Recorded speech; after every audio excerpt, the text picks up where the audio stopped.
Assalamualaikum warahmatullahi wabarakatuh dan salam sejahtera pada pensyarah kami Ustazah Rahma binti Awang Besar, yaitu pensyarah kami pada subjek MPU 3052 yaitu Tamadun Islam dan juga Asia Tenggara. Saya mewakili ahli kumpulan saya yaitu Claudia Telanjing Anak Kemin akan membentangkan berkenaan tentang tugasan tutorial minggu ke-10 dengan jumlah wang hadiah yang sangat besar. Okey, tajuk kami pada minggu ini ialah Tamadun Cina dalam pemantapan tamadun Malaysia. Boleh dikatakan bukti kewujudan tamadun Cina di Malaysia daripada pelbagai aspek. Okey, kalau kita lihat sekarang di Malaysia, seberapa banyakkah yang kita boleh lihat secara umumnya bukti Cina masih berada di Malaysia? Ya, betul. Kita masih boleh lihat daripada segi bangsanya sendiri. Bangsa Cina berkembang dengan luas di dalam Malaysia dan itu juga merupakan antara bukti kewujudan yang sangat ketara. Tamadun Cina pernah wujud di Malaysia dari dahulu lagi. Bukan itu sahaja, kita juga telah pun tahu berkenaan dengan Baba Nyonya. Mereka adalah kaum Cina yang berhijrah di Melaka. Dorang terkumpul di Melaka. Kebanyakannya majoriti, dan mereka telah pun melakukan perkahwinan campur dengan orang Melayu, menyebabkan terdapat banyak campuran daripada segi adat Cina dan juga Melayu. Dan kita boleh lihat keunikan adat mereka, dan itu juga merupakan antara bukti kewujudan tamadun Cina di Malaysia. Okey. Setelah itu, pembentangan ini juga kami akan menerangkan daripada pelbagai aspek politik, ekonomi, dan seterusnya. Oleh itu, mari kita teruskan di slide seterusnya.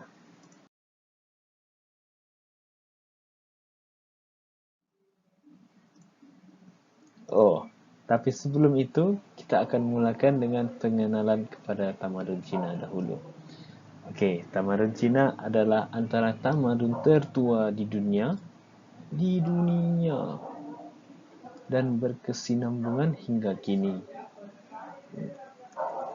Dikesan sejak tahun 2000 sebelum Masihi lagi, dan keunikan mereka adalah kekebalan dan kekentalan dari dipengaruhi oleh tamadun-tamadun lain serta kelahiran pelbagai aliran falsafah, Konfusianisme dan juga Taoisme.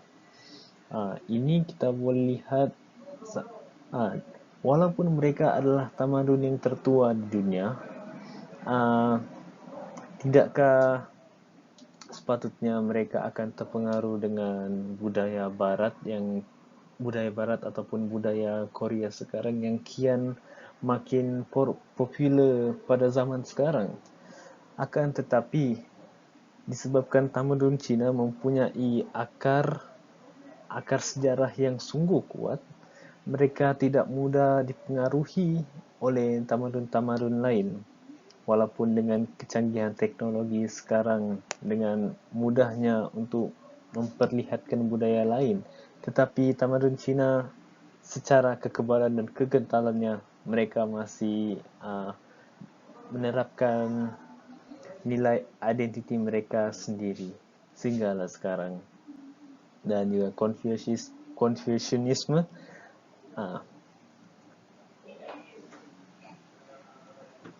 Okey, kita teruskan.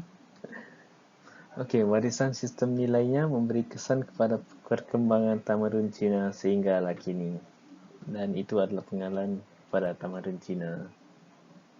Okey, kita teruskan. dengan berbagai aspek daripada kewujudan tamadun Cina di Malaysia pada zaman dahulu. Okey, kita mulakan daripada aspek politik dahulu. Okey, kalau Malaysia menilaikan integrasi nasional. Malaysia juga menekankan demokrasi, keamanan dan keharmonian, keadilan dan dedikasi terhadap negara.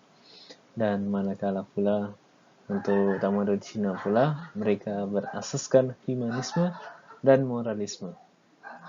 Mereka juga sangat menekankan tentang keharmonian, kesederhanaan, keadilan, ketaatan dan ideal-ideal demokrasi. Okey, kita boleh lihat daripada tamadun Cina. Okey, seperti yang kita lihat di sini tentang menekankan keharmonian, kesederhanaan, keadilan, ketaatan dan ideal-ideal demokrasi, dan ini merupakan antara pengaruh daripada Confucianisme yang sangat menekankan berkenaan ini. Mereka menekankan lebih kepada orang yang lebih penting berbanding orang yang berpangkat tinggi tetapi tidak memberikan jasa yang lebih kepada negara.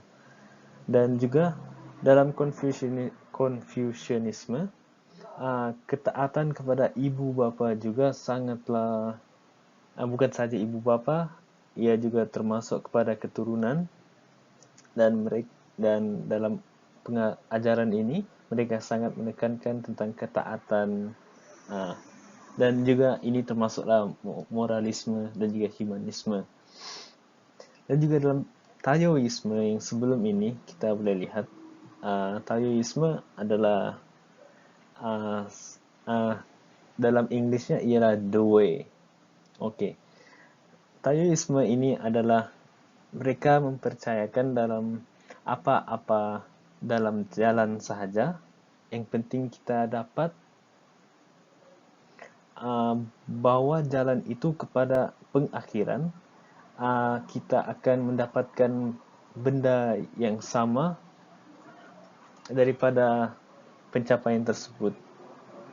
Ia juga termasuklah dengan konsep yin and yang dan keseimbangan semua.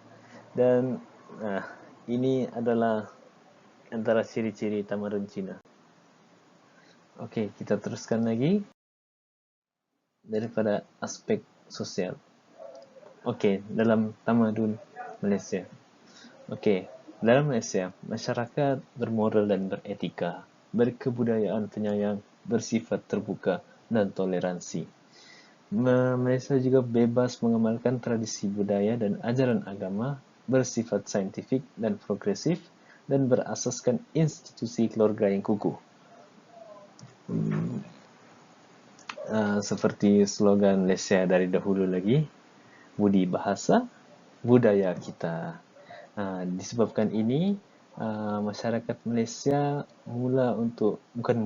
memang telah diajar pun dari dahulu lagi untuk bermoral dan beretika dan sentiasa menyayang dan bersifat terbuka dan toleransi. Disebabkan daripada pencampuran budaya daripada juga kaum Cina, India dan juga Melayu, tetapi juga termasuk sekarang dalam Sabah dan Sarawak mempunyai etnik yang sangat pelbagai, dan disebabkan itu negara kita bebas untuk mengamalkan tradisi budaya kita masing-masing, dan seperti yang di atas semula, bersifat terbuka dan juga toleransi antara satu sama lain walaupun ada banyak perbezaan daripada segi adat dan kaum. Dan kita teruskan pula dengan tamadun Cina. Okey. Tamadun Cina, sistem etika berasaskan keluarga semata-mata dan mengutamakan kebaikan hati, keharmonian dalam hubungan antara sebarang entiti. Okey, seperti dalam ajaran Confucianisme juga, berasasan keluarga semata-mata dan mengutamakan kebaikan hati. Dan ini adalah sangat penting dalam ajaran tersebut, dalam ketaatan dalam terutama dalam keluarga. Okay, keharmonian dalam hubungan antara sebarang entiti juga sangat ditekankan, sama ada individu, kelompok ataupun masyarakat sendiri.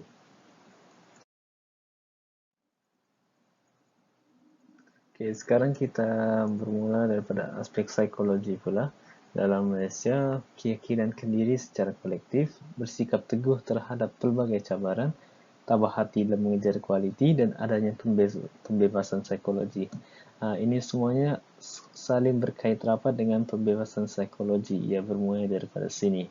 Seperti seperti yang kita tahu pada zaman dahulu lagi, Malaysia telah pun ditawan daripada pelbagai negara, bermulai daripada British, Belanda dan akhirnya sekali Jepun.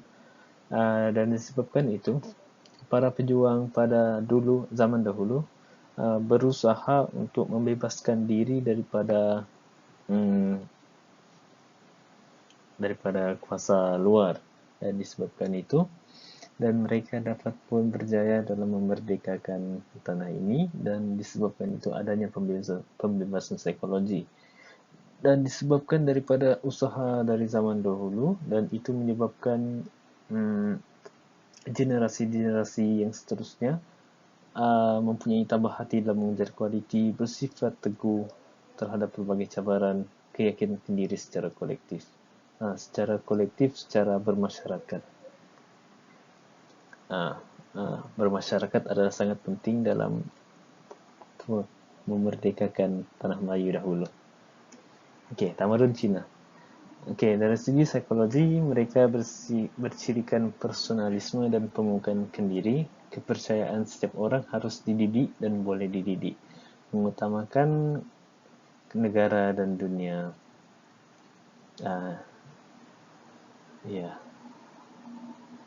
Mereka bercirikan personalisme dan pemukaan diri. Dan seterusnya, ekonomi pula. Okay, Malaysia, keadilan dan sikap berpatutan, pengagihan kekayaan berdasarkan the grand unity. Kalau tamadun Cina pula memanfaatkan pertumbuhan perniagaan secara langsung, nilai etika seperti keharmonian, kesetiaan, kesopanan, kepatuhan kepada norma dan peraturan dalam pekerjaan dan semangat bekerja. Dan etika ini adalah sangat memainkan peranan ketika dalam sektor ekonomi ini, kerana nilai-nilai inilah yang mempengaruhi kita punya income ekonomi negara, dan terdapat lebih ekonomi, dan itu menyebabkan negara mereka lebih maju lagi. Seterusnya daripada aspek pendidikan. Okey, Malaysia pula. Kunci pembangunan dan medium untuk merealisasikan wawasan 2020, dan banyak inovasi dan ciri baru diperkenalkan ke dalam sistem pendidikan sejak tahun 1990. Cina pula, kepercayaan optimistik pada potensi manusia untuk mencapaikan kecemerlangan individu atau berkelompok. Pendidikan sentiasa diutamakan. Dalam ajaran Konfusianisme juga, pendidikan adalah sangat penting kepada adil kepada semua masyarakat di Cina. Dan di sini kita melihat Taoisme, kepercayaan optimistik pada potensi manusia untuk mencapai kecemerlangan individu. Okey, daripada segi alam sekitar pula, Malaysia menekankan serta mengamalkan hubungan harmoni antara manusia dengan alam semula jadi, kewajipan manusia bagi mengatasi kemerosotan mutu alam sekitar. Tamadun Cina pula berdasarkan ajaran Konfusianisme, Taoisme atau Buddhisme, manusia berkedudukan setara dengan alam. The will to win, the desire to succeed, the urge to reach your full potential. These are the keys that will unlock the door to personal excellence. Ini adalah daripada Confucius.